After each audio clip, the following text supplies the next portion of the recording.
Welcome to Shivaji group of institution online classes. बच्चों, आज हम पाठ 15 काल पढ़ेंगे। आपको काल पहले भी पढ़ाया जा चुका है, ये आपका रिवीजन क्लास है। काल में हमने काल की परिभाषा, काल के भेद ये बता दिया है। अब हम आते हैं, काल 3 होते हैं, एक भूतकाल, वर्तमान काल और भविष्य काल। तो भूतकाल को हम पढ़ा चुके हैं। इससे पहले आप अब वर्तमान काल का रिवीजन करिए। वर्तमान काल काल को बताने वाली क्रिया से जब यह पता चले कि कार्य अभी हो रहा है, उसे वर्तमान काल कहते हैं। जैसे मैं खाना खा रहा हूँ, तो ये रहा हूँ, ये क्या है? अभी कार्य हो रहा है, तो ये वर्तमान काल है। वर्तमान काल के बच्चों 3 भेद होते हैं। वर्तमान काल के 3 भेद होते हैं। नंबर 1, वर्तमान काल के पूर्ण वर्तमान, सामान्य वर्तमान काल। 3 भेद होते हैं। 3 में नंबर 1 पर है सामान्य वर्तमान काल। सामान्य वर्तमान काल। नंबर 2, अपूर्ण वर्तमान काल। अपूर्ण वर्तमान काल। और नंबर 3 है संदिग्ध वर्तमान काल। अब जो सामान्य वर्तमान काल की बात करते हैं, क्रिया के जिस रूप से उसके वर्तमान काल में सामान्य रूप से घटित होने का पता चले, उसे हम सामान्य वर्तमान काल कहते हैं। जैसे वह लिखता है, वह विद्यालय जाता है, राम घर पर जाता है, इस तरह के जो वाक्य आते हैं वो हमारे सामान्य वर्तमान काल के वाक्य हैं।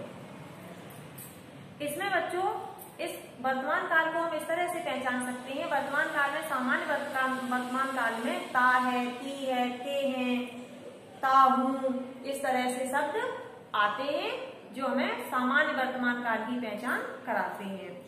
इसके बाद बच्चों आते हैं अपूर्ण वर्तमान काल। नंबर 2 है अपूर्ण वर्तमान काल। शब्द से ज्ञात हो रहा है, अपूर्ण मीन्स जो पूरा ना हुआ हो। क्रिया के जिस रूप से यह पता चले कि क्रिया अभी समाप्त नहीं हुई है, अभी क्रिया समाप्त नहीं हुई है, पूर्ण नहीं हुई है, अपितु चल रही है, उसे हम वर्तमान काल, अपूर्ण वर्तमान काल कहते हैं। जैसे बच्चे में भोजन कर रहे हैं, तो ये क्या है? बच्चे भोजन कर रहे हैं मतलब अभी कार्य पूर्ण नहीं हुआ है, कार्य चल रहा है, तो ये हमारा क्या है?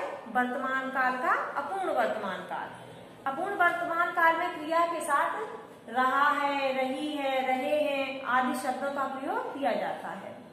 फिर बच्चों आते हैं संदिग्ध वर्तमान काल। संदिग्ध वर्तमान काल, जिसमें संदिग्ध मीन्स होता है कुछ संदेह।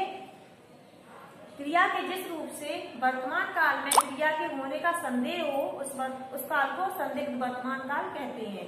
जैसे वह वहां तक पहुंचता होगा, तो ये होगा क्या है? संदेह, संदिग्ध हो रहा है, संदेह है, तो इसमें हमें क्रिया में संदेह समझ में आ रहा है, तो ये हमारा संदिग्ध वर्तमान काल होगा। जैसे वह अपनी परीक्षा देता होगा।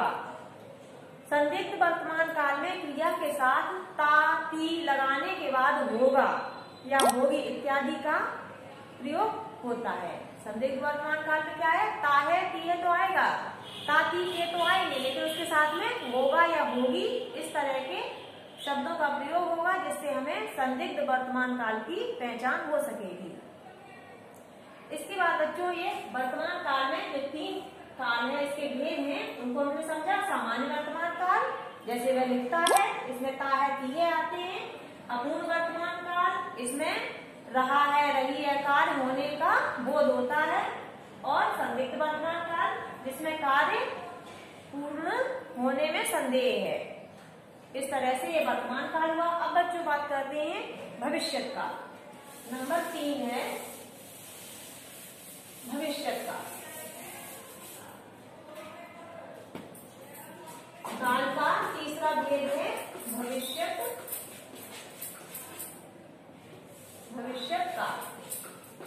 भविष्य काल में बच्चों क्या होता है? गा, गी, गे इस तरह की पहचान आती है। क्रिया के जिस रूप से यह पता चले कि कार्य भविष्य में होने वाला है या किया जाने वाला है, वहां भविष्य काल होता है।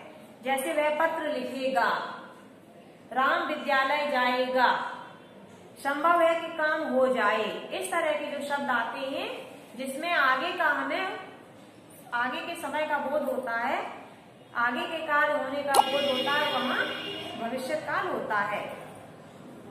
भविष्य काल के बच्चों दो भेद होते हैं, एक सामान्य भविष्य काल, इसके भेद कितने होते हैं? दो। तो एक है सामान्य भविष्य काल, सामान्य भविष्य काल, और दूसरा है बच्चों संदिग्ध, संदिग्ध संभाव्य, संदिग्ध संभाव्य भविष्य काल, संभाव्य भविष्य काल। सामान्य भविष्य काल में बच्चों क्रिया के जिस रूप से आने वाले समय में सामान्य रूप से क्रिया के होने का या किए जाने का बोध होता है, उसे हम सामान्य भविष्य काल कहते हैं। जैसे हम दिल्ली घूमने जाएंगे, मोहन नहीं खेलेगा, ये क्या है? ये सामान्य भविष्य काल के उदाहरण है। इसके बाद बच्चों इसमें सामान्य भविष्य काल में क्रिया के बाद आएगा, एगा, ऊंगा, एंगे, इस तरह के शब्द आते हैं, जिससे हमें पता चल जाता है ये सामान्य भविष्य काल के वाक्य हैं। इसके बाद बच्चों आते हैं दूसरा नंबर संभाव्य भविष्य काल। क्रिया के जिस रूप से कार्य के भविष्य में होने या किए जाने में संदेह हो, संभावना का पता चले, तो उसे हम संभाव्य भविष्य काल कहते हैं। जैसे यदि बादल नहीं उड़े तो वर्षा हो जाएगी, तो ये क्या है? इसमें संभावना प्रकट की गई है। शायद वह पत्र मिलते ही चल पड़े, तो ये शायद क्या है? संभाव्य, संभावना प्रकट कर रहा है।